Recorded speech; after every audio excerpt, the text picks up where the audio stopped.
This is the Echo Network.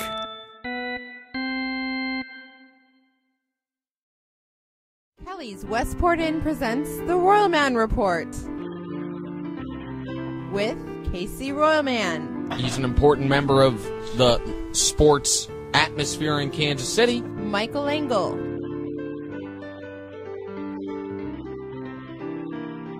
Jeff Herr. And Chris Kamler, who is the producer of the Royalman Report. music by 49 Stones and Andre and the Giants. And now, the Royalman Report. Which is this group of Royals fans, like 3 or 4 of them, and they are kind of clinically insane. We are indeed clinically insane, and I am Troy Olson, a.k.a. KC Royalman, and we are back in the man cave with 3 of 4 strong. We're joined by the regulars, Chris Kamler. Hello. And Jeff Herr. How's it going? And then Michael's out. He's on his way to go get a little toasty and have some fun at a wedding reception in Iowa. So they'll be dancing in the cornfields, I guess. And so we're joined in his spot this week by the French Quarter KC, Justin Ivey. Justin, how you doing? Doing well. How you guys doing? Well, we're doing well. We're always Obviously. doing well. So, obviously, this is a Friday night show. If you're listening live, you know that. If you're not listening live, we're normally on Sundays from 7 to 8, but that's not true for the month of March. Just tune into RoyalmanReport.com for updates and at RoyalmanReport on Twitter, and you can get those updates. So, how's everybody doing tonight? Everybody feeling good? Feeling loose on a Friday night? Go Tigers. Yeah, go. Fantastic. Rock Chalk. Yeah, local Big 12 action. Who do you root for, Justin? Well, I'm an Oklahoma fan, but Oh. my girlfriend goes to KU. So right now, after the other night, I'm going for Kansas this year. What? I can tell you I've never been a bigger Missouri fan than I'll be tonight. I don't know why you would say that. You would have to be a Missouri fan tonight, and Jeff Herr, you would be a Missouri fan as well, because I know that you want a rematch. So, To be honest with you, I don't really care. I thought Gabe. See, let's if we could diverge for a second. Here we go. I hear this and people I actually wrote for my 610 post this week about how the hysteria About how you the hysteria of what this city would be in if KU and MU met in the Final Four. But I got to be honest, the KU fan, hilarities. I don't even know if I want Hysterics. that, to be honest with you, because You chicken? You scared? I am Yellow? scared. You know what that would be like. Would MU fan? Would you have- like to lose? to have would you like to forever- lose that game? To have forever No matter bragging what, rights? Yeah. no matter how many Final Fours either of them or championships either of them got, doesn't matter. That one time they met, whoever have wins would have eternal bragging rights. eternal bragging rights until the end I of would time. hate that if I was on the wrong end of that. I'll tell you- Suddenly KU might get around to scheduling that rematch. I'm guessing. That's why I want Mizzou to win. I want that game to continue, so I would not be too upset with Mizzou winning. And I want them to play again in the tournament. If it's a 1 versus 2 or a 1 versus 1, I don't care. I want to see them again in the tournament. But if I could be just kind of step back and try and be as objective as possible, man, that would just be insane to be in this city when that happened, though, wouldn't it? Just to go pretty down cool, and even though KC Live is a dump, it would be nice to go down there. Hey, Craig Casey Live's fine. It's The only the place worth overpriced going, drinks. It's fine. The only place worth going to in the Power and Light District is Flying Saucer. Period. End of story. But besides that, By the way, we're brought to you by Kelly's Westport Inn Inn, at Pennsylvania and In Westport Westport. Road. which is a great place to watch your Final Fours and tournament games, and we're going to be there on the 25th. Let's talk about that instead. I actually, after our show last week, which was on a Saturday, Yes, I actually went out with old Patty. Patty. Had a couple drinks after the king of after town, we left the king here. of Went to Kansas City. Westport, and Patty's the bomb. he is awesome, man. The dude knows everybody. Is a fan. Doesn't he though? We had a great time. Oh my god, it's great. I just imagine I think I said this last week. The black hand from The Godfather. He just walks right, through he just town. walks through, petting the everyone cat. knows him. He holds Love his it. hand up. Everyone's so gracious. All these hot girls jump up on him no matter how much clothing they're insane. wearing. It's and it's just amazing. crazy. Patty's Casey's a good friend of the show, and we love Pat. He's in so. the chat room too. He just got in there. What's up, Pat? But kind of going along that thought here, the 25th, we're going to have a little party. Hey, what's going on the 25th? We're going to have a little Troy? party. I thought it was the 24th. Is it Like, Saturday? not- the I'm 24th? serious. the 24th, I believe. It's whatever the Saturday is. I apologize. It's the 24th. I don't have Hang the on, calendar in it's, front of me. March 24th from 2 p.m. until question mark. Yeah, 2 p.m. until 3 a.m. essentially. 2 to 6, we're going to do a fantasy baseball draft. I And was just going to say. that's full. If you still want to get into a draft with some of us, we do have some spots open in a non-live draft. Well, it's a live draft online, but it won't be live at Kelly's. We are going to do a 16-person pick'em draft. We're going to do. I don't even know what that means. I cut the rosters fine. down a little bit on it to help us get through it. But we are going to do a draft at Kelly's, and then we're going to immediately follow that with. It might actually be longer than the actual draft, by the way. It could be With 16 teams. So after we get done with that 4-hour draft, we're going to do a little bit of a show and a live show. Hopefully, all of Chris's equipment will work out. This is the first time. Hopefully, Chris will still be working out by that time. Yes. Yeah. I may need to take a training session on how to run the equipment before then because Chris will have 4 hours to get started getting snockered. So Yeah. after we do that show, at that point, we've also grouped up with the Tweet Up KC, and all of their March birthdays are going to be down there. And I told them I'd throw down $50 in a Kelly's gift card. So Kelly's is going to be the place to be. It's that not even night. a real thing. What's that? Tweet Up KC. It is. Follow it on Twitter. Tweet Up KC. Yeah, all right, whatever. But anyways, that's enough about that. But come join us at Kelly's, 2 p.m. until Chris falls down. So that might be about 2:30? Yeah, 3 p.m. No, we'll be there until we'll probably close the place. It'll probably be 3 a.m. by the time we Probably. get out of there. They're going to be throwing us out literally, and there goes our sponsorship too, probably. But Hey, nevertheless, JP's golf moms from Scottsdale, Arizona. How you guys doing tonight? they've made it down to Scottsdale. Made now, it down. huh? Did you read JP's tweets from the plane? No, I actually. Oh, had it to was work. so cute. It was adorable. Oh, He's nice. like, I'm getting on the plane. Oh, they're moving stuff around. That, of It's course, Oh, I is- got to turn my thing off because they're telling me to closing the door. That's little Frenchie KC, right? Little Frenchie, the Little- king of Fox 4. Was it Little Frenchie 21 or Is Little it- Frenchie KC? I always forget if it's a It's number. or 21. KC. Yeah, Little Little Frenchie Frenchie 21. Boom. There you Thank you. Clutch. Dynamite drop in on it. Yeah. Well done, sir. Thanks Nice for joining job. the show, Justin. You've already contributed to the show more than Michael Engel ever will. So here at 7:15, that's so wrong. There's At your se- drop for the next intro right there. At 7:15, we're going to be joined by Jason Parks of Baseball Prospectus. This is the second time Jason's been on with us. I was trying to remember, Chris, were you on that first show with Jason? No, sir. No, I So- was just a glint in my mama's eye at those It was times. just Mike and I back then when we had Parks on the first time. I was on that. Were you on that show? Yeah. Oh, I didn't Because even realize. it was when I did my first sub show as the host when you were doing a roller derby thing.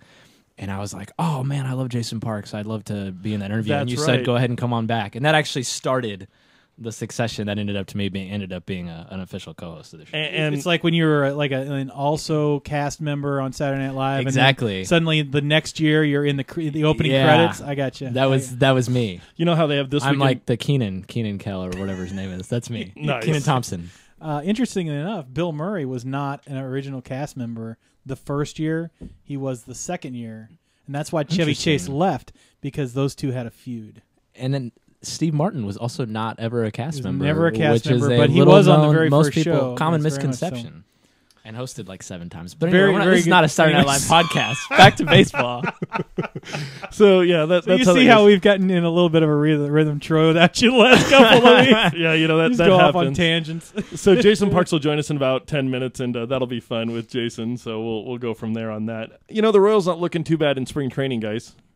Yeah, you know, it sounds like they've been doing all right. Sounds like Duffy did well today, and it's kind of ups and downs. Duffy I had don't Twitter know. on fire today. Yeah, with that's his what I performance. saw. And he, of course, was on the show a couple weeks ago. Go check out that interview because it was an awesome interview. He was. Yeah, he was fantastic. Yeah, it sounds like from best we can tell, and of course everything is with spring training covered glasses. But the first week has been relatively profitable. We've had starters do well. We've had guys like Kevin Kuzmanoff do well. We've had starting pitchers do fairly well in just their first outings, even though they've only been an inning or two at a time. Paulino, they said, did well, too. Paulino did well. You know, they've had some guys that haven't done well. Mike Montgomery, which I'm sure we'll talk to Jason Parks about, did not do well. But it's and then the cherry on the cake is Danny Duffy's appearance today. After him talking the talk, goes out and walks the walk. He what is it? 2 scoreless innings, 5 strikeouts, I think, and they had. Who's the PR guy for the Royals? Holtzman. David Holtzman was just all over Twitter, just saying how awesome appearance it was, and JP's golf mom said it was great too. So And I saw a tweet from Joe Posnanski where he referenced how Goldberg talked about him and somebody else. I couldn't tell if it was sarcasm or not because Posnanski doesn't tweet enough for me to tell that. Right. But he said something like, Danny Duffy must have had a really good day because those guys don't gush very often. I don't know if that was... I couldn't tell. Yeah, that was Goldberg and Royals Report that texted him, and I believe he was definitely being... Sarcastic. Legit. No, he not was being- sarcastic. he was being legit? Okay. Duffy struck out 5 in a row today. Yeah. And they said Votto couldn't keep up with his fastballs. That's got to be a pretty dang good thing. Because I don't... He's sure been putting in the effort, and I really hope, you get so cynical about these things. You think, oh, well, Danny Duffy's just going to be, a fifth star the rest of his life. Well, maybe. See, here I find myself saying maybe all the time in spring training, but maybe he can put it together for a couple of starts, so... Well, and, it was Chen and Sanchez that didn't do well, and that got Twitter on fire. And Sanchez worries me a little more than Chen. For all we know, they may have told Chen to focus on one part of the plate and do one specific thing, and that's why he didn't look good. And maybe he was just bad. And maybe it'll take him a little bit to get warmed up, who knows. But I got crucified on Twitter for saying that, hey, don't get too excited. It's one start because... No, absolutely. If I go against contrary opinion, then I'm being just... Well, you're just being you. Just being me drinking the Kool-Aid. But I don't know if... I'm not ready to get too excited about Chen. Sanchez worries me because he's coming off an injury, but again, I'm not ready to get too upset about that either. But Mendoza looked good. That's scary because I just don't want them sending Duffy down to make room for Mendoza. We don't want any part of Luis Mendoza being in the starting five. I'm sure he's a great guy. He is. And if you're listening, Luis Mendoza, then I had nothing If against you. Hey, but if you're I'm sorry. listening, Luis Mendoza, you need to get back off the internet and start working on your fastball. Yeah, if your strike rate can go above 6, then maybe we'll let you be in the top 5. Wow. But- Guys, I'm going to be in the minority here because I don't know about you guys, but I sure would have wanted Philip Humber last year on our team. Well, but we're not going to have to worry about that this year. I mean, you're talking either Danny Duffy or Mendoza. That's where the split's going to come. Who else are you going to send down to But make also, space? just like with Umber last year, if we cut Luis Mendoza and he goes off somewhere and goes off and has a great year, which you he know what? will. He will. I mean, sure. I'll live with that because I don't mind if a decision like that comes back to or looks bad because you can't blame them for making that decision at the time. The ones I do get mad about are when you can blame them for making the decision at the time. So when Uni is starting 3 to 4 times a week with a 280 on base percentage, I'm sorry. I can blame him for that. Martin Steele in the chat room just sees 8 viewers, and we were at 9 viewers, and he's like 8 viewers. He's a viewer just dropped. Was that Luis Mendoza? I didn't We know. scared him off. Luis, I'm sorry. Keep listening to the show. I talked to him on Twitter sometimes. He's actually said that he would have came onto the show if he wouldn't have been in Mexico earlier this offseason, but I'd still love to have him on the show. Well, let's see if he makes the team or not. Anyways, we're going to get out of here. We're going to try to see. Oh, please, technology gods, be with us this time. If you were with us for the What are last the Park odds? show, you know what we're talking about. We're going to get him on Skype here in just a minute. We'll be back on the other side.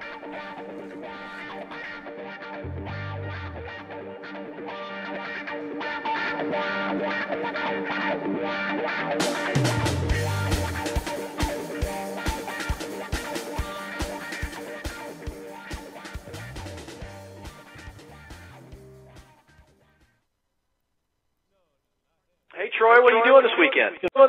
Gonna grab a beer somewhere. What do you have in mind? I heard about this awesome new bar downtown. It's called Rage. The waitresses have a contest to see who has the most piercing. No, man, that's not really my scene. Well, there's another bar close by called Spit Cup. Check it out.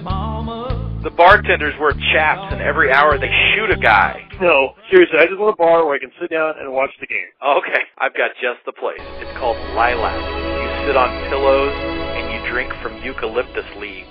No, Ned, but I just want a place where I can get a cheap drink and watch the football game. Okay, I got it. This place, it's got a TV. It's called 816. All their drinks come in NBA hats. Man, I just want a place like Kelly's. Oh, you mean Kelly's Westport Inn? No, they've got all the basketball and bowl games. They've even got a heated roof. The view is really nice, too, if you know what I'm saying. Why didn't you just say you wanted to go to Kelly's? Kelly's Westport Inn, 500 Westport Road. Make it your place to go any time of the week. Tell them the Royalman Report sent you. Come to Spit Cup this week. We'll let the person who has the highest bar tab ride the bull. We don't have any TVs in our bar, but we make our own entertainment. Mondays, it's free cover charge to anybody with a gun rack in their pickup truck. Tuesdays, we've got $8 beer night. All domestic beers are on special for only $8. It's Spit Cup. Wednesdays is longest tobacco spit. Thursdays is foot fungus night. Friday night is jamboree night. Bring your crap kick in your 10-gallon hats. And this weekend, you get our world-famous Spit Cup girls. You get to pick which one has the most teeth.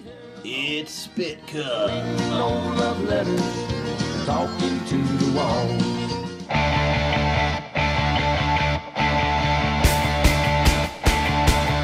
Or you could go to Kelly's Westport Inn. The highest quality drinks with the lowest prices. You know what we do. Drinks, friends, plenty of TV showing sports. They've got all the basketball and all the baseball on. Live music on the weekends. The best pizza in Kansas City and fun. Kelly's has the best rooftop patio in town and is voted one of the best places in Kansas City to check out the view, if you know what I mean, and maybe make a new friend. Make the best choice for your evening entertainment, Kelly's Westport Inn. Kelly's is at 500 Westport Road in Kansas City, Missouri. Kelly's Westport Inn. Tell them the Royalman Report sent you. Somebody stands up and says, I'm sick of the controlling and the silver spoon that feeds all your stories and your bowling. Are you listening? Are you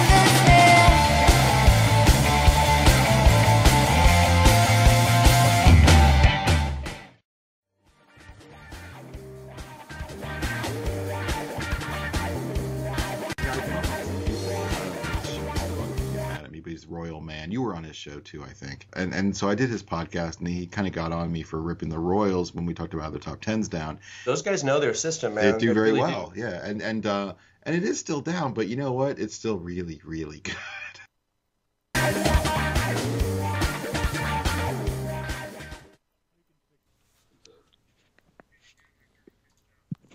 And welcome back into the Royalman Report. I am joined in studio by Jeff and Chris and a good friend Justin Ivey of French Quarter KC, but we're joined on the phone for the second time on the Royalman Report by Jason Parks, international man of mystery and diary writer and baseball prospectus writer and host, or I guess co-host of Up and In, the Baseball Prospectus podcast. How are you doing today, Jason? I'm good. Thanks for having me on it.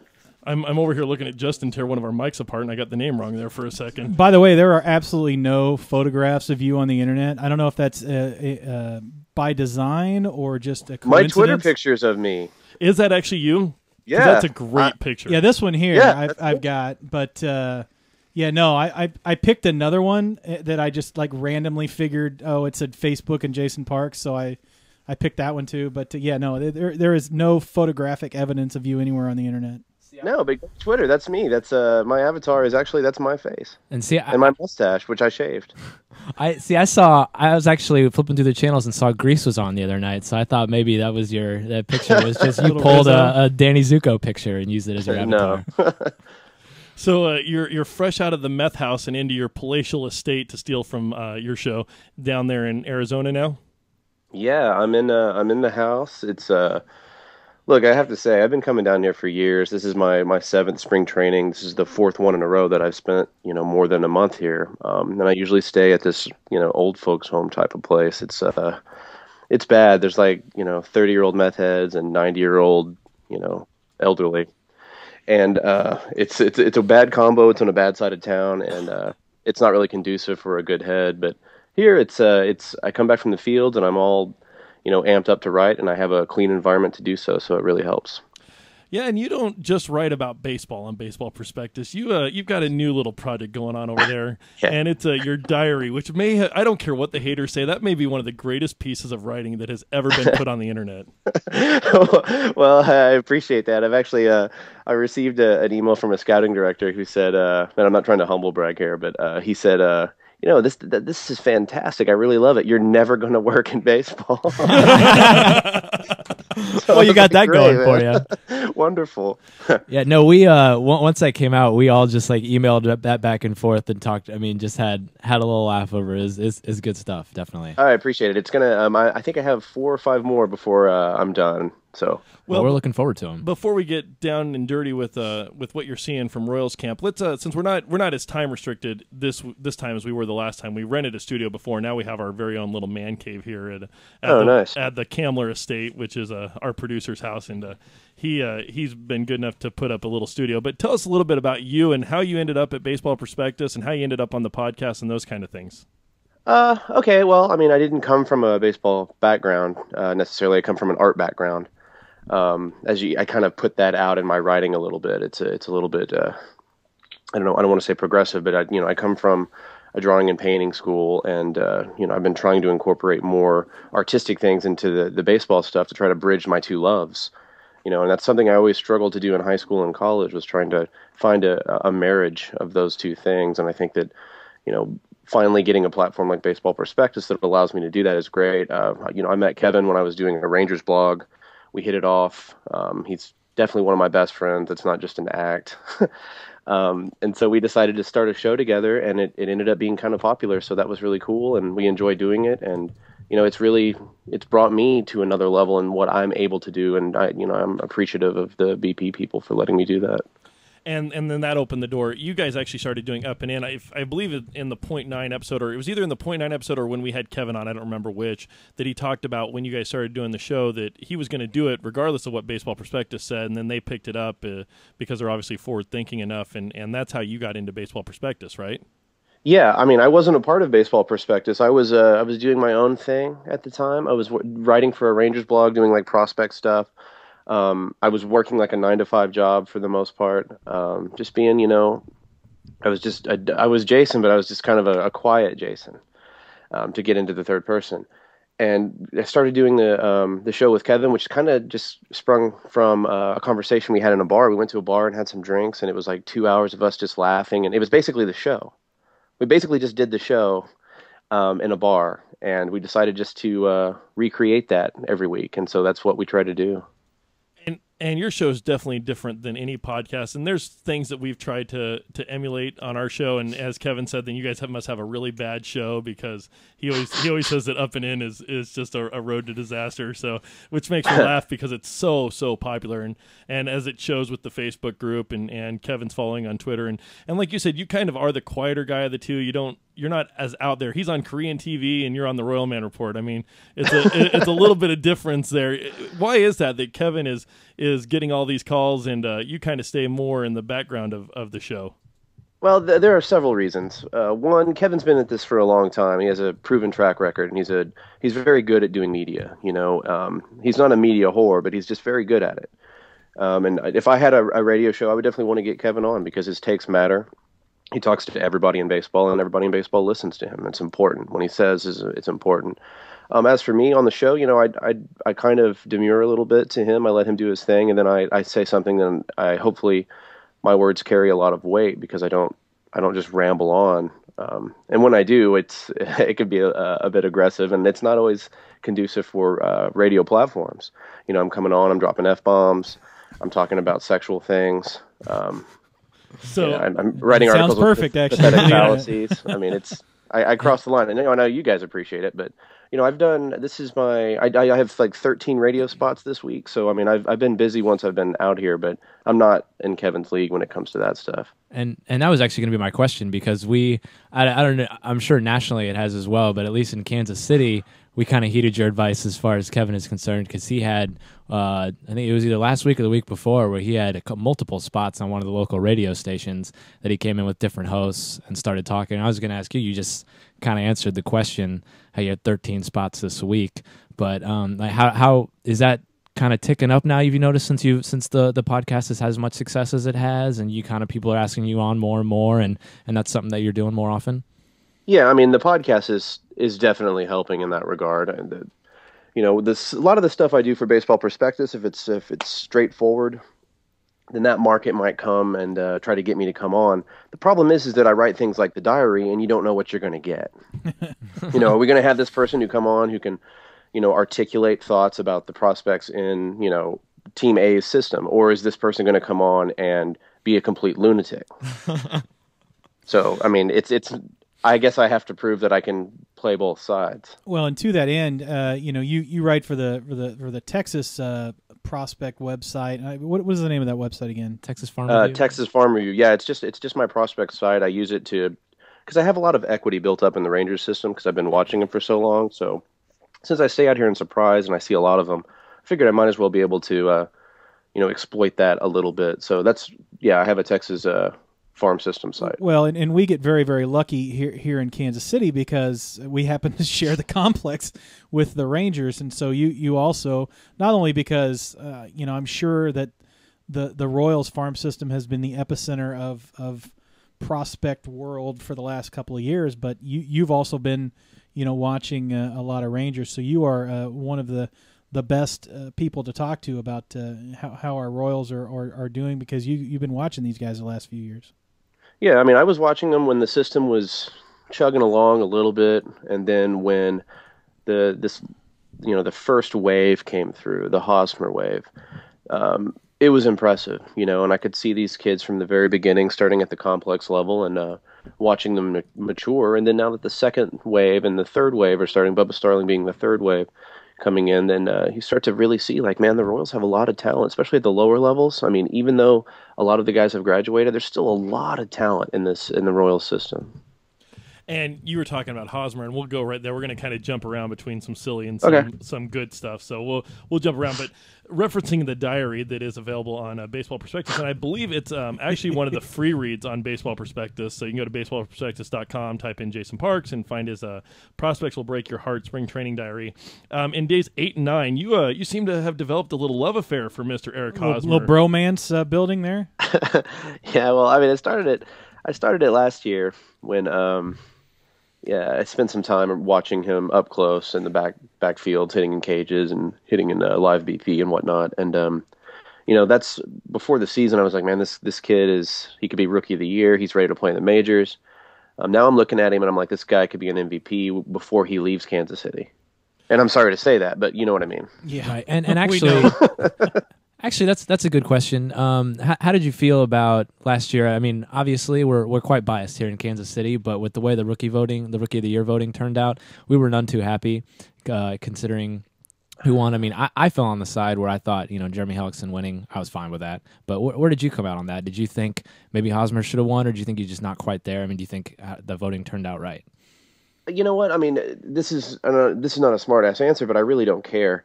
Hellickson was a hell of a rookie and had a hell of a season, but so did Hosmer. And if it went to Hosmer, I would have been fine with it, because I think on a talent level, let's take away the stats for a second. Let's take away why people vote. Let's just look at the talent. Hosmer's the man. Hey, he was the most talented Rookie of the Year. He was the most talented player in his first year. I'm curious. I saw something on Twitter today that said that they're playing a shift on Hosmer. Is there a Royals player that you can think of in the past decade that's ever had to have a shift played against them? No, but I'll say this too. This to go a step further. They pitch around Hosmer in the first week of March. They're pitching around Hosmer in a spring training game, and I got to see. This is actually kind of cool. I got to see a young Rangers pitcher going up against Hosmer, a guy who hasn't really faced a lot of major league talent. The first guy, he got him out. It was Giovatelli. He got him out. Hosmer comes up. His sequencing changes completely. I mean, I didn't see him shaking, but he basically was shaking. That's good. Yes. That's respect. That's what we want to hear. So now, jumping off of, I'm going to go back to this diary entry, because this diary entry that you just did actually has a lot of really good baseball info mixed in with some good comedy. But when you go to spring training, just kind of bringing it back to the basics, when you go to spring training, what are you looking for? Like, you guys talk about, I'm going to kind of combine two questions here. You guys talk about that minor league stats don't matter. And so you don't worry about those. But spring training stats, I assume, matter at some point. At what point do you worry? Because people here are already jumping off the Chen and Sanchez bandwagons, and the world's burning down. Our starting pitching's worse than we thought. Where do you kind of jump in on spring training stats? Well, I don't really care about the stats. If I happen to see it, I want to see what I'm seeing. I watched Chen the other day, and he was terrible. It's also how he was terrible. It's not just the fact that he was terrible. His stuff wasn't very good. It was very middle of the road at best. And with that type of stuff, you really have to be fine to get results at the major league level against major league quality hitting. I mean, when you're going up against a potent lineup, you have to either hit your spots or have stuff. And Chen doesn't have a lot of stuff, and so he's got to hit his spots. And when he misses his spots, he's garbage. And so that's what I want to see. I don't really look at the numbers. I want to see what a player is doing. Like earlier today, Martin Perez for the Rangers took on Clayton Kershaw. Martin Perez was hit around, but he's a 20-year-old and he's got really good stuff, and he showed it. He was just hit. If you look at the numbers, it looks like he had a bad game, but he didn't. He had a very impressive game if you factor in that he's very young, and then he brought 3 quality pitches to the table that just happened to be hit by major league quality talent. So I think people can get wrapped up in spring training numbers. I think you need to look at spring training product to see what a pitcher is bringing. That way you can forecast how he's going to be in the regular season. I think the numbers will be there if the stuff is there. Now, for Chen, he doesn't have the stuff. Now, as far as that spring training product goes, there are scouts that we're getting this information from. There are also people with the Royals, reporters and whatnot that are observing these things, but they are observing maybe 10% of the let's say they'll see 10% of what Bruce Chen puts on the field for an entire spring training. Is a bad outing, like you saw Bruce Chen, you said he sucked. You saw Mike Montgomery, and you were real down on his outing as well. How much weight does that have? Does one bad outing in spring training? I'm not necessarily saying from a scouting report, but let's say Mike Montgomery has a bad outing. Is it like American Idol? Does that vote you down? Or Bruce Chen, I would guess, could probably go out there and throw a couple of eggs, versus Mike Montgomery, who's trying to fight for a spot. Really probably has to be nails every outing, at least early on. How much? I guess my question is, how much does a bad outing hurt somebody in spring training? Well, I mean, I think those are two different players. First of all, Bruce Chen is Bruce Chen. The Bruce Chen he is today is the Bruce Chen he's going to be, for the most part. Mike Montgomery's not a finished product yet. He's still in the he's process of development. So you're going to see ebbs and flows with a guy like Montgomery, who I saw him. He did 2 innings. The first inning I thought was really, it was pretty poor. He had spotty command. I charted the entire outing. His arm still was fast. He was still throwing downhill, but he was rushing. His pace was all messed up. He was, 91 to 93 on the fastball. It was missing. The curveball was a little flat. He wasn't staying on top of it. The second inning he came in, he was a lot better. He worked at a good pace. His fastball was crisp. His breaking ball was crisp. So I thought that was some improvement inning to inning, and that's something I'm looking for in the very small sense. And with a guy like Chen, I think his performance matters, because what you see is what you're going to get, and if you see crap, you can pretty much forecast it. Oh man, this is crap. This is crap. But with Montgomery, he's going to be crap some days, and he's going to be brilliant others. And that's one of the beauties of spring training, is that you get to see a lot of these young guys go through these growing pains, and there's a ton of scouts around, and there's a ton of pressure because there's jobs and assignments on the line. You want to be impressive in camp. You want to get to the major leagues. That's where the money is. And so there's a lot riding. And on that first inning with Montgomery, he was pressing. He was clearly pressing, and he settled down, and that's what I wanted to see, and that was a good performance in the second inning.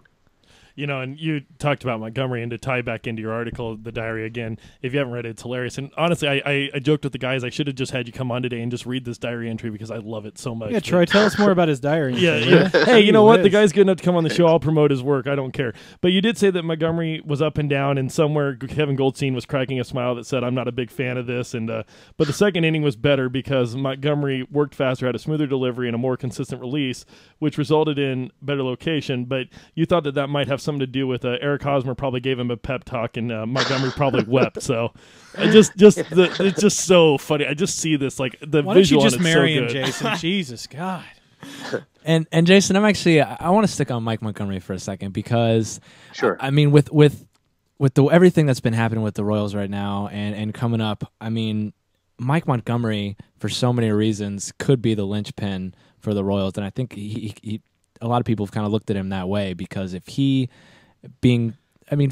the Royals had, a year ago today, the Royals had a lot of good pitchers, but Mike Montgomery was the only one you consistently heard being projected as that ace potential. Duffy was probably more of a 2-3 guy, and the same with your Dwyers and your John Lambs. But, John Lamb may be a different story, but he's got Tommy John. It's a different issue. Anyway, so with Mike Montgomery, like, what do you think was the issue last year, and did you see?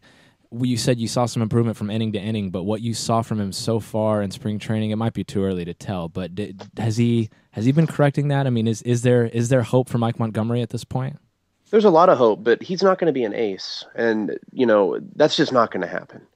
There's nobody in the system that's going to be an ace for the Royals, and there are very few aces in baseball in general. Montgomery has a chance to be a 2-3 and a good one, and I think that he can actually get there. I think his floor is actually pretty high. He's a big guy, and he has long arms, and he has some mechanical hinges, and he could do better. He could be cleaner with his delivery. Part of the problem is he's had some shoulder-related injuries, and sometimes when a player goes through, sometimes dead arm or shoulder fatigue or whatever, they'll adjust their mechanics accordingly. You can get into a lot of trouble that way. That's how a lot of Tommy Johns happen. And I'm not saying he's headed that way, but I'm saying that he's got some funk in his delivery. When he's smooth, he's a dynamic pitcher. He's a guy who's 92, 94, can touch 95. He's got a very good changeup and a very good curveball. He's a complete pitcher with good size, ability to pitch downhill when he's mechanically consistent. Now, when he's inconsistent, he's all over the place, and he's an injury waiting to happen. But I think that, I don't know what he's going to contribute this year. I don't think he's ready, to be honest with you. I think he might need another half a season in the minors before throwing him to the Wolves. So then, do you possibly see him? I mean, I don't know how you are on how you feel about comparisons to other players, but like when you look at someone like Jonathan Sanchez, who has that kind of a similar skill set and that he's kind of that power left-handed pitcher. I mean, is that somewhere where Mike Montgomery can be like that, just maybe inconsistent at best, or is he just a different type of pitcher? Yeah, I mean, he's not as wild. Sanchez kind of takes effectively wild to the brink of the definition. I'm not sure Montgomery's going to fit that bill. I think that it's about consistency with him. It's about mechanical consistency. If he can pitch like Mike Montgomery, then he can be a 2-3. If he can pitch like, the Mike Montgomery that loses his release points and starts, his pace changes. I'd clock in between pitches, and he'll be, 10 seconds in between a pitch, and then 30 seconds in between a pitch, and then 15 seconds in between a pitch. And his pace is just all messed up. He's not in a rhythm. He's not finding fluidity in his delivery. If he can be the pitcher who's in rhythm, he's a pitcher who can pitch in the middle of a major league rotation. That's just not going to happen right out of the chute. We are talking with Jason Parks on the Royalman Report. Jason can be read at baseballprospectus.com, and he can also be heard on the Up and In podcast, which, quite frankly, is the best baseball podcast on podcast worlding circles today. But we've got a few more. We guess we have a few more minutes. We didn't really specify how long we had with him. He's on a podcast that goes 7-8 hours sometimes, so we're going to just assume that we have another couple of minutes with Mr. Parks. But sticking with the rotation, Twitter blew up, absolutely blew up here in Kansas City today because of 5 straight strikeouts by Danny Duffy. Golly, this is a kid that we haven't been real wowed by any of his statistics so far, any of his mechanics, any of his anything, and then he just lit the radios on fire about 2 weeks ago. He came on our program, he came on all the radio stations, the television stations, and just said he has this inner desire just to kick ass and take names. And it was his first outing today, and he kicked ass and took names. So we're fairly excited about that, but then again, we're Royals fans, so we know that pitching isn't always as good as people make it out to be. But what do you think Danny Duffy's ceiling might be? I think he can be a number 3 starter, and that's not a bad thing. What's wrong with a guy who can pitch 200 innings in the middle of a rotation at cheap prices for at least 3 years? That's what the Royals need. I think he's a good pitcher. I think what's the best thing to hear is that a kid that wants it, wants a big thing. It's really hard to reach the highest level of baseball and get hit around, to fail. It's important to see a guy build himself back up and say, well, you know what, I'm gonna kick ass. It's my time. This is me. When a player, especially a pitcher, takes that sort of responsibility, good things are always possible. The maximum effort from a young arm is off the field and on is what you want to see, and that's great for the Royals. If he becomes a 3 starter and you can bring Montgomery in to eventually be a 2-3 starter, I mean, there's nothing wrong with that. I mean, that's inexpensive quality pitching. You can't ask for anything more than that.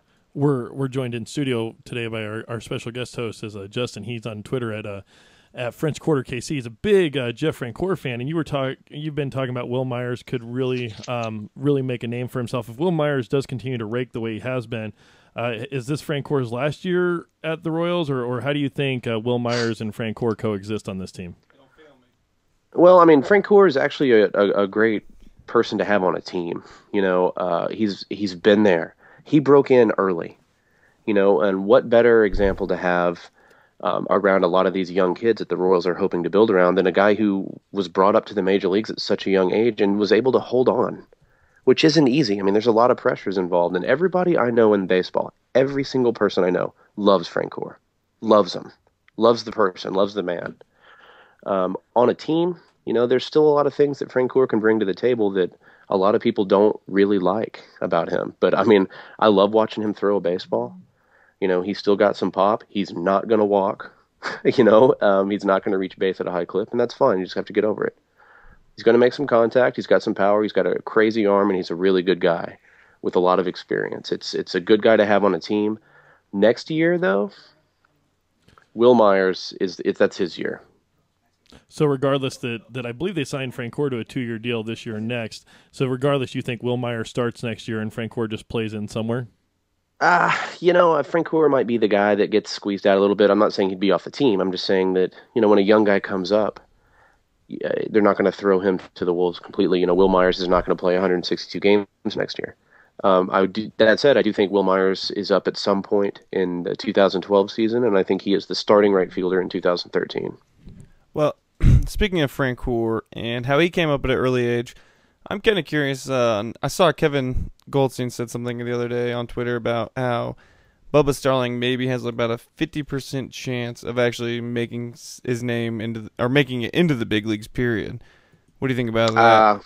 I don't even know if it's 50. I mean, I don't know if I'd go 50. I'd probably say 25. Really? Wow. With all that money spent, that's pretty crazy. Yeah, but look at it. But I think that's the way with every. I mean, that's got to be with every prospect, though. I mean, he's a high school kid who never really played a lot of baseball. I mean, he never focused on baseball. This is an athlete first and a baseball player second, who's coming out of high school to think that he's going to make the major leagues. Giving you 25% chance of that is, I think those are really, really good odds, because you have to factor in that if he makes it to the major leagues, he's probably a superstar. So is it kind of like a Brandon Whedon guy? No. Okay, because he went back to college so late to be a quarterback. That's what I maybe thought. No, I mean, I'd like to see. I kind of wanted to see Starling be a quarterback anyway, just because he's so electric. But so did Troy. I will say this: I don't. Even though he was going to go to Nebraska, right? That's my school. That's why Troy wanted to see him go to Nebraska. I mean, if you were going to go to UT, that'd be different. I would have said, you should forego the major leagues. And hook him, Bubba. Boomer sooner. Forget those $7 million. Look, he's got a long way to go as a baseball player. He has to learn how to play baseball. I mean, he knows how to play baseball. He's got to learn how to play at the professional level, at really hard-nosed baseball. It'll help when he's focusing on baseball. He has a lot of physical gifts. I mean, he has physical gifts that I'm not sure anybody in the minor leagues can actually equal. And I mean all of the minor leagues. He is a guy who can potentially be a game changer both on the field and at the plate. There's just a huge gap between his present and his future. And when you have a gap that wide and a kid that young, there are long odds to reach it. It doesn't mean it's out of the question, but look, I think it's not necessarily boom or bust, but you're probably either going to have a superstar here or you're going to have a guy who just isn't going to do it. Yeah, and I think last time when you were on the show, I mean, we were only I think maybe just a couple weeks removed from when he actually signed, and so we kind of had a similar discussion. But I mean, he might not make it, and if he's got a 25% chance, but if he fulfills that 25%, I mean, we could look back and say, maybe he was the best player in this draft. I mean, isn't that kind of his ceiling? Oh, his ceiling is the best player in the draft. His ceiling's the best player in baseball. I just want to see a day. I want him to make it. Of course I want him to make it because first off, he seems like a really good guy from the interactions I've had with him and what have you. But I would love to see a day if we could just even 1 year of Hosmer and Bubba Starling on the same team would be freaking phenomenal in Kansas City. When we had Kevin on the show, I asked him some question about projecting a few years in the future, and he said, "Never do that, never do that." But I catch myself sometimes looking. But what at if this, he's good? But what if? I catch myself sometimes thinking 2015. I mean, what this Royals team could have. I'm not gonna get into it. Don't go down the ceiling is pretty fantastic, but bringing it back to the now, let's do a couple of quick hits here, and then we'll let Jason Parks from Baseball Prospectus go. But a couple of guys that are not prospects anymore necessarily, but maybe you've had a chance to look at them this year. First off, let's start with Hochevar had a really good second half last year. Can this guy actually be a legitimate number 2 or pitch as a number 1 for this team, or was the second half last year just a fluke? No, I mean, for the 2012 Royals, yeah, he can sit atop a rotation. For a division winning team, no, he can't. I mean, I think he, and that's not. I'm not trying to be a jerk. I'm just being honest here. You are. You're being honest. That's exactly where we're at. I think that he has legitimate skill, and I'm not trying to second guess that. And it was legitimate skill that you paid a lot of money for.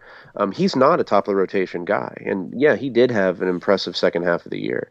And I do think that he can repeat that on occasion, but I think that he's probably a 2-3, and he's just a really, really expensive 2-3 and maybe more of a 3. The Royals went out and got themselves a really great utility player named Unieski Betancourt. Have you heard of Unieski Betancourt? He's the Unibomber? Fantastic. Yeah, he is the most hated person in the Midwest. Without a doubt, other than Albert Pujols. Yeah, I mean, there are equal hate groups for Unieski Betancourt and Albert Pujols. I think he's not welcome on this Royals team. What's your opinion, or what's the national opinion of Uni? And were the Royals crazy for bringing him in as a guy that might play 3 times a week? No, I mean, look, I understand the hatred. He's fun to hate. I wish. It's not because he's really good. It's just because he's good enough. He's capable enough, I think is a better way of putting it. He is capable of playing at the major league level. He is capable of being a utility player. Is he a cost-effective one? No, but, the Royals don't have somebody that they developed that can fill that role right now. Looking back on the Cologne draft, that's a player that should be filling some sort of spot on the Royals right now. He's not. You got to admire a team that has this intense hatred for Unieski Betancourt and also employs Chris Getz. So, yeah, Getz is terrible. The only reason that this team's not hating Getz this year is because Uni's back. Uni just did Chris Getz. I bet Chris Getz is so happy. He sees him walking. He's like, dude, thanks for coming back. Now they hate you instead of me. So, no, I don't have a problem with him. I mean, he's not my favorite player, and he's definitely not a starter in this league. But for what he is, if you just accept what he is, he's fine. Talk around here is that we're gonna have a bench of Uni and Getz for sure, and Dyson, and then after that it's between Meyer and Kuzmanov. Who would you rather have as that last bench guy? I'd probably rather have Kuz. I've seen him put some good swings on the ball. It's not a good bench. It's not something that I've given a lot of thought to. The Royals bench. Come on, man. We got Unieski. We understand. But I've been, as much as I've been watching the team, I kind of thought that Kane was a bench guy for a while, and now I'm starting to think that Kane's a starter. I really have liked what Kane has done. So, well, Jason, we're kind of wrapping things up here with Jason Parks on the Royalman Report, and Jason, I have something that's kind of baseball related, but I wanted to get your thoughts on. It was I saw this tweet from you after the Super Bowl. And I actually went back and I got the exact tweet. And by the way, if you want a fun exercise, take someone who's active on Twitter like Jason Parks and try and go back through all his tweets and find one from over a month ago. It's at Professor Parks, by the way, in case you're not following. Yes. He's an outstanding follow, whether it's baseball season or not. Yes, and that was fun. But so the tweet you said was, quote, why are so many diehard baseball fans insecure about football? You act like you just found a Magnum condom in your girlfriend's past. End quote. And, and I saw that, and I think I retweeted it at the time, and I thought it was perfect. And I wanted to get your thoughts on it. Can you expound on that a little bit? Yeah, sure. I mean, look, I work in baseball, and a lot of the people on my timeline are baseball fanatics, or they work in the game themselves. And I like football. I like a lot of sports. I'm a huge soccer nut. I love football. I was raised in Texas. Christ's sake. I mean, my high school football games had 17,000 people at them. Friday Night Lights is real because I've lived in it. So I grew up in a football culture. I love the Dallas Cowboys. I love watching football. And so many people on my timeline are so, weirded out and threatened by football that the second football was over, my timeline just erupted with people saying, now we can watch football. Now we can watch football. 67 days till opening day. Those, I saw that. Or now baseball, the same thing. Thing. Football's over. We can get ready to spring training. It's like football was standing in the way of baseball. I mean, come on. It's not in the way. It's just not the sport you follow. Just get over it. You'll be all right. Well, tell that to the parking attendants out at the Kansas City Sports Complex when they have an event that happens on the same day. It's like the end of the world out there. We had that happen last year. I think it was out here, and of course, I don't know. No, but more about condoms. Yeah, yeah. Let's talk more about that. No, wrapping it up here. Thanks again to Jason Parks from Baseball Prospectus for coming on. Also, TexasFarmReview.com. Check them out. They're both subscription sites, but they're both worth it. And Jason's doing a lot of really good work with the Texas Farm Review. If you're a baseball junkie like me and you just have to read everything that you can find on the internet. But hey, we didn't. This isn't in our notes, but I'm sure you haven't been asked about Josh Hamilton in the last 3 seconds, but. That seems to be the epicenter of Texas baseball. What you think he's going to bounce back okay and after all his troubles in the offseason? Yeah, I mean, a healthy Hamilton physically is a Hamilton that's going to rake. That's just who he is. The off the field stuff, I mean, that might happen again, and that's one of the reasons I don't see him signing long term with the Rangers. He's certainly a headache, but a healthy Hamilton, any team in baseball would line up to take him. But not every team's going to line up to pay him what he wants to get paid, something like $20 million for 5 years. I mean, come on.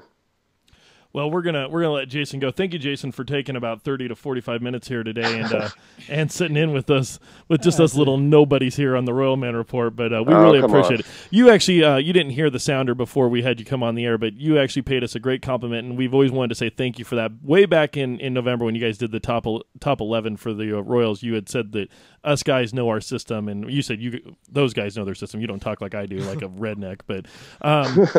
You said we know our system, and we really appreciate that. That adds a lot of credibility to what we do, and we really appreciate that. So thank you very much. Check out the Texas Farm Review, and again, check out his baseball prospectus work and especially his diary. You're going to be down in spring training until the end, pretty much, right? Yeah, I'll be here until the close of camp. So definitely follow him because you get a lot about his Eric Hosmer love, and then you get more about Odorizzi, Myers, and all the guys along with the Texas guys. But he's right there observing the Royals too. So check him out on Baseball Prospectus. Jason Parks, thank you very much for coming on today. All right, guys. I really appreciate it. Take care. You too. Bye-bye. Well, that was Jason Parks. Jason Parks always makes me happy to have him on the air because he's such a quality guy, and he was the first national guy we had on, and that means something to me. I know a lot of people, especially Chris, give me crap about how sentimental I am about how this show has been over the years, or over the year, almost exactly a year. The beginning of that was totally a love affair. You can't phrase it any other way. I thought you were humping his leg pretty much. Hey, you know what? I'll take that. Hey, and there's a drop. But I'll take that because Jason Parks is a quality guy who has a national sports podcast. And honestly, there's a lot of things that we could do that they do really well. And hey, there's a lot of things that a lot of podcasts that could do that we could do really well. Right. Anything's better than rambling morons. I'm telling you, boy, that thing's a train wreck. Zing. Wow. Stay tuned. Who invited the fourth guy? That would have been my fault. I tried to get... Actually, let me jump off on this, and then we'll go to break. I got to be honest with you, Justin. You were my second choice because I offered it to CDOT Harrison because he's the one that invited Mike on. But I told Mike I was going to invite him, and Mike says, well, I don't know if he can fill my shoes. He's only on one radio station. I've been on 2 radio stations and the TV. Chris, we have created a monster. We'll be right back on the other side. Do the drop. Chicken in the pot. Oh, it's piping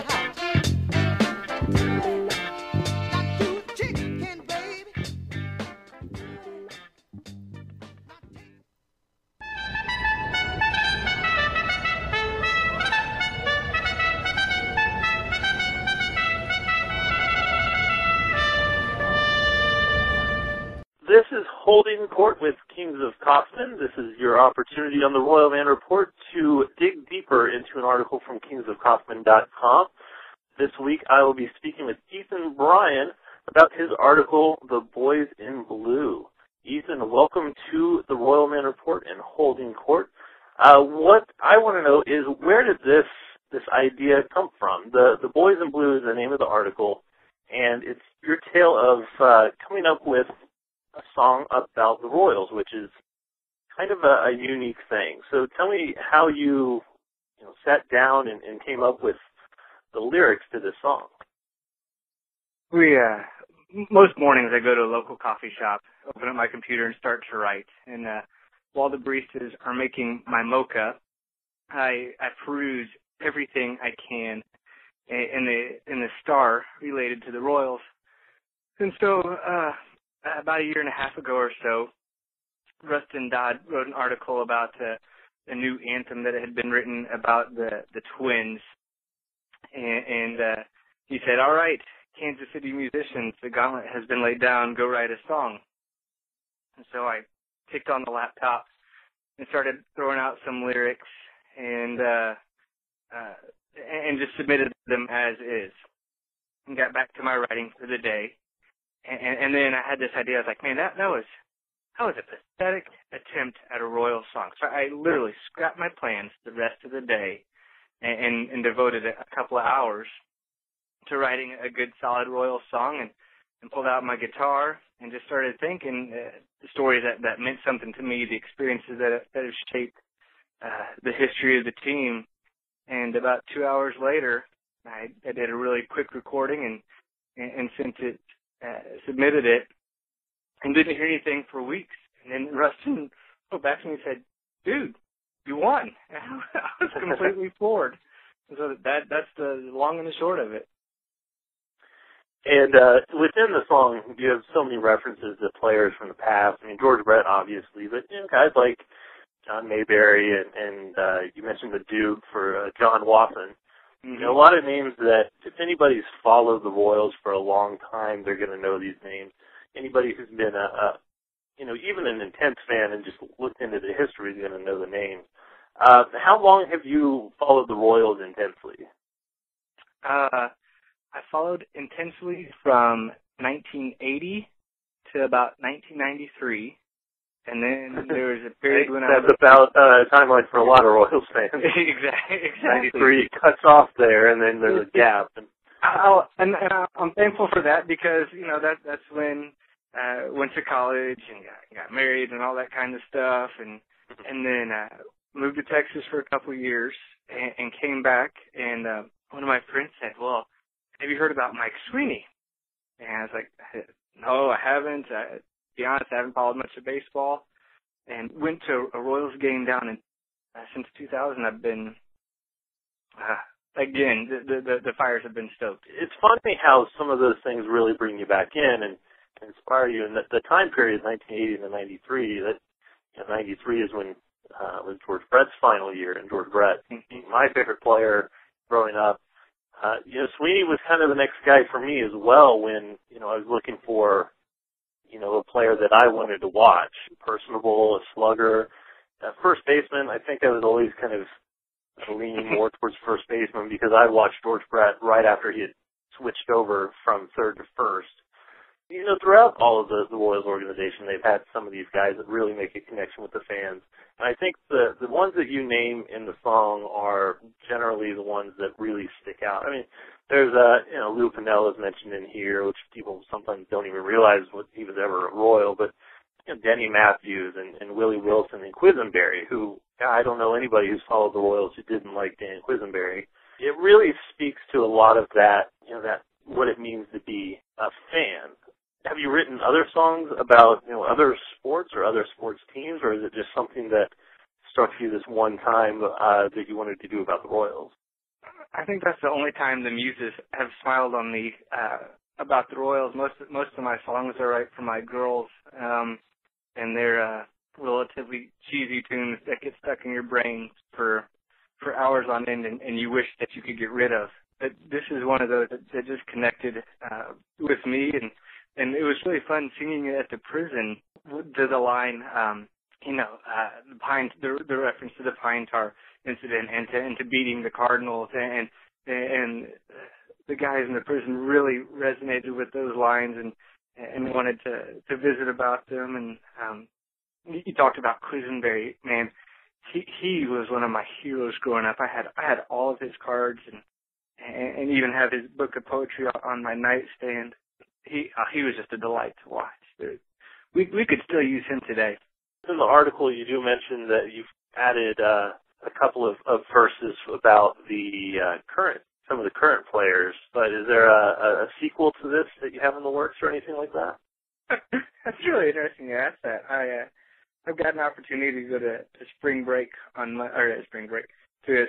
on Monday, and in the back of my mind, I was going to take a notebook with me and just be watching for the Royals song Part 2 and see what happens with getting to watch some of the young players who are Northwest Arkansas or Omaha or Wichita and see them with my eyes. I think there's definitely a Part 2 coming. Now I just got to wait on the muses to give me a little bit of lyric love, and I definitely think there will be a second iteration of the song. Well, we definitely hope that the muses strike again, and we're looking forward to that second song. Now we'll let everybody else hear the actual song. This is The Boys in Blue. In Blue.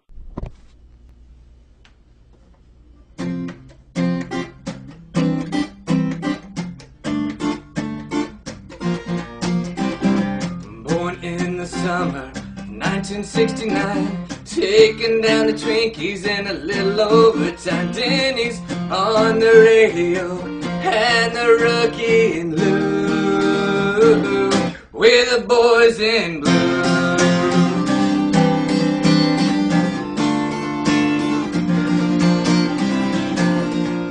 Sledgehoff and Cookie, and the K.O. Freddie and Big John on the AstroTurf show,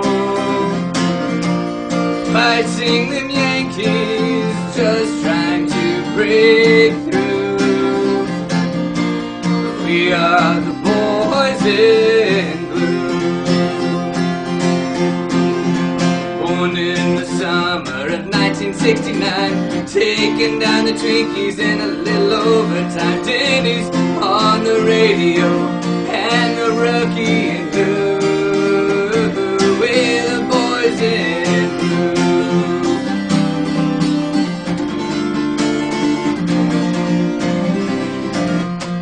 Playing fiddly in the cool autumn heat,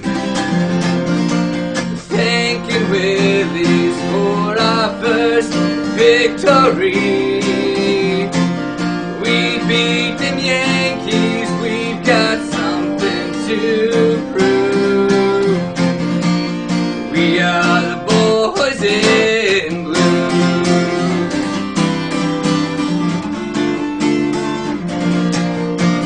From the heart of KC, White Bread Quiz and the Duke left a great legacy and a trophy in blue. We have known the bow and a Saberhagen to Monty's in the zone when Conid's adieu. Now we're banking on Billy and soaring as flames. Got a wild moose coming, better get to the K. Born in the summer of 1969, kill a goose with some pine tar in the cards in 85. Denny's still on the radio, we got something to prove. We're the boys in blue.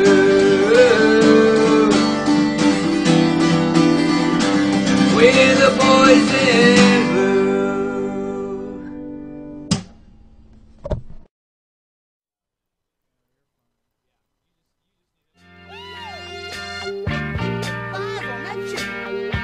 Yeah, but I like the rest of it.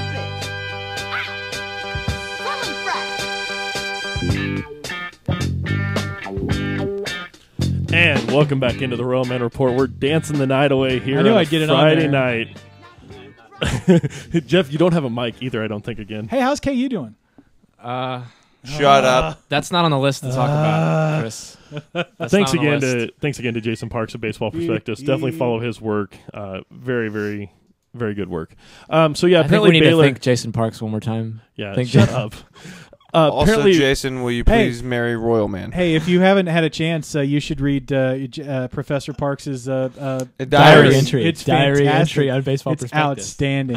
See, this is what this show's become. It used to be Mike and Troy and Mike. It just used to talk. be the Royalman report, right? now it's and just now it beat now it's, on Royalman. Yes, now night. it's beat on Royalman. That's what it is every week. And if you don't have internet connection, I'm pretty sure during the Royal season you can find those diaries tucked between Troy's tights anytime now. No, I don't think that's happening. And but according to some media outlets, it's the Royal Men report now. Anyway, so Indeed. that's fine. We're on we'll Fox take 4. it Did how you we guys? get it. Did everyone hear about this? Self-proclaimed kings of Kaufman. I do have to say I didn't get to talk about this last week because I wasn't on, but that was so great. was I was awesome. so worried to great. promote it because I Awesome. didn't know what they were going to do. But 3 minutes. I mean, that's like a $5,000 advertisement. I've for the watched show. it like multiple times. Is that weird on my DVR? I just rewind. It is a little weird. I Okay. love that it's your AVI. That makes me. You know how long it took to get that picture, by the way? Because you know how many weird faces you make when you're talking, especially me, Yes. particularly. I do know how many weird faces you make when you talk. And thank God I have my hat on, because as you can see from the video And tonight, so with the hairstyle that we're going with, you've already got kind of a predominant prominent forehead. dome. So we're gonna just go up with it. Is that how we're gonna do it? Is that how that works? long time ago, Looks when good. I'm an accountant by trade, and when I was first started interviewing for my accounting positions, I felt it looked more professional than just not doing anything. Do accountants have large foreheads? Is that something? They're 5 all- heads, that is, Chris. It's Five- actually I can't divulge that information. All right, Not at this I got time. You. No problem. Moving along. Moving back to right baseball. along back to baseball. Yes. Yeah, so the thing on there, we do own RoyalmanReport.com, of course, and now we own RoyalmenReport.com because of that. So that was a couple of bucks I had to drop this week because I was afraid of what might happen. But I'm a little bummed, guys. We don't own SpitCup.com. I tried. Somebody out there. Somebody, owns it's got to be a listener And that it's owns not it because Martin Steele. Yeah, Martin and it's Steele not. doesn't It's, own it? it's not anything being done with it. It just goes to like a GoDaddy page or something. But it's out there. It's owned, and I want to know who owns it because I want it. But I'm not willing to pay big money for it. But I do want it. Yeah, I would just like to play that ad over and over and over on What's that tonight? website. Is tonight Foot Fungus night at Spit No, Cup? it's. or? I think you get to count how many teeth the waitresses yes. have. Yeah, It's my favorite night at Spit Cup. Friday night. Is Foot Fungus Feet night? But no, Fungus the feet. count how many teeth. Count how many Oh, teeth okay. the for waitresses the have. thing. So But let's actually talk about. let's actually talk about something that Jeff does know something about since he's not the baseball guy. Let's talk a little bit. First off, let's talk a little Big 12 foot. Hold on, I need to go basket- change my shirt Right before I can talk about That this was next so topic. funny that they pulled that of all. And I knew it, Jeff. I told you. I said you should not have said Soon that. as soon as the next time I came, I said I can't wait to see how they edited that because I guarantee you they put that in there. Yeah, I knew it They as even soon got as my it came air out of your quotes. mouth. As soon as it came out of your mouth, I knew that was going to happen. Big 12 tournament not looking good for Kansas. It makes me disappointed as a fan of neither team. I really wanted KU and MU in the final, but they're only down by 9 now, I guess, or 8. Actually, 6 at this 6. moment right now. Oh, So my game cast. Is those a of little you bit slower than the those of you listening 2 days from now, you really don't care about this part, but Remember that time you were Yeah. down by 6? yeah, they were down by 6. So, but in other news, Peyton Manning to the Kansas City Chiefs. Yes, please. Well, it's one of those things where the signs are pointing to maybe where the Chiefs are sitting in a situation where they've just about better than any other team in the league. They can afford to not only pay Peyton Manning the money that he wants, but they can afford to make the other moves around him, shore up the offensive line, maybe bring in a Reggie Wayne or a Jeff Saturday with him. And of all the teams that are truly in contention, which is only like 3 or 4 with Kansas City, Miami, maybe Washington, maybe Arizona, Kansas City is the Denver. best. Denver. Oh yeah, Denver. Denver really wants him. He's in Denver right now. Suck it, Tim Tebow. They Denver don't want. is They still really don't want putting you. the press on them. I mean, they're stuck with Tebow if they which don't get which Peyton is just Manning. which is just befuddling me because they did everything they could for Tebow last year. Fans just loved him, and I mean I know it's Peyton Manning, so the fans don't really care too much, but they're just going to cast aside Tebow. I mean I guess whatever. The good thing about that is Tim Tebow has the same exact agent as Peyton Manning, and that agent also played football for the Chiefs.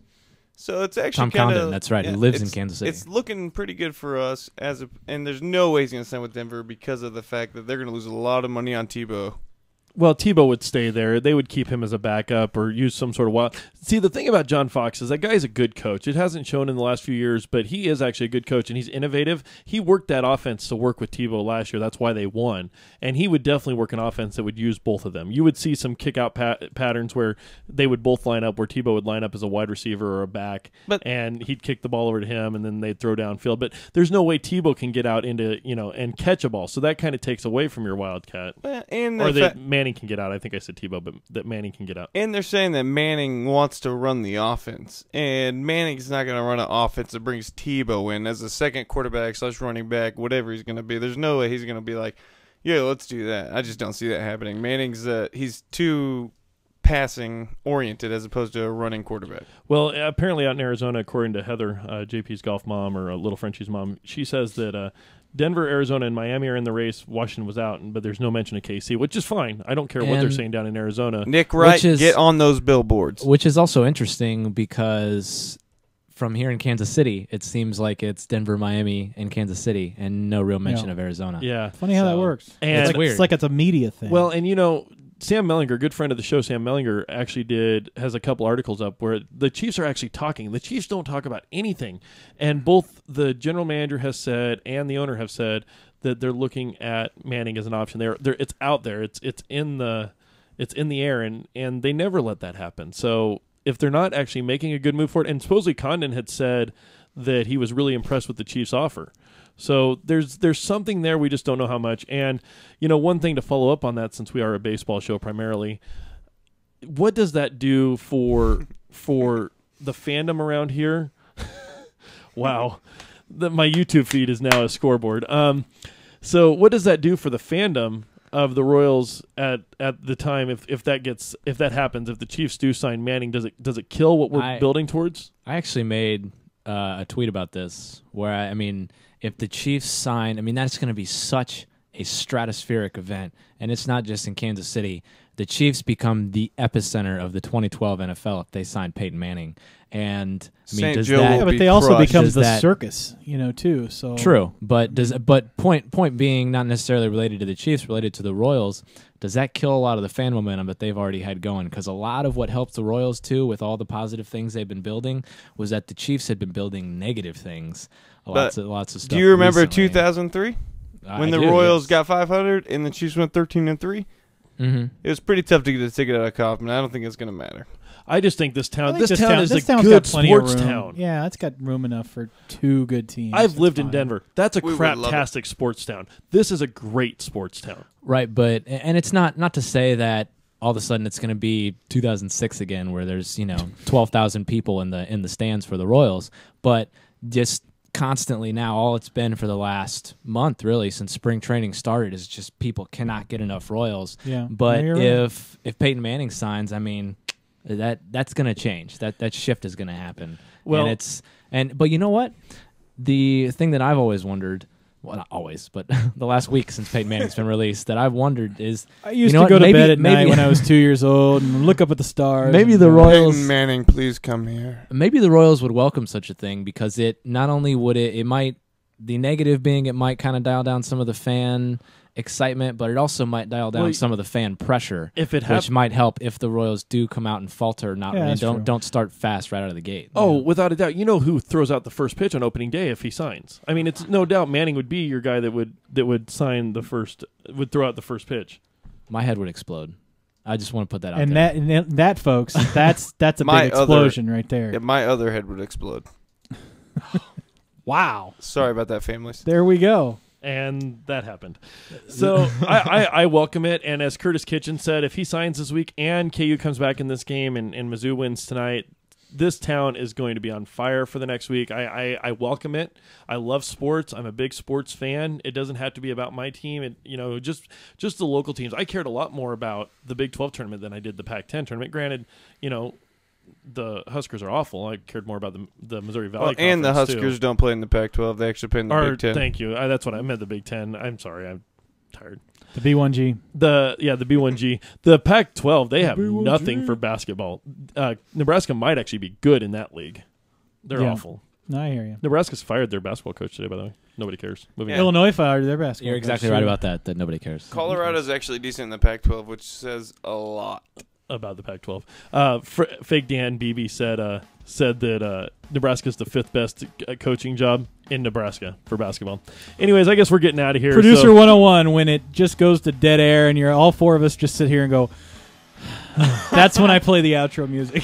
Thanks, Jason Parks, for coming on. Thanks to all of our chatters, of course, in the chat room. I'm Troy Olson. I'm Peyton Manning's biggest fan. I have absolutely no idea what I'm doing. I'm Justin Ivey. Go Frenchie, rock chalk. And go Royals. We'll see you next week at some point. Go to RoyalmanReport.com for details. Go Royals.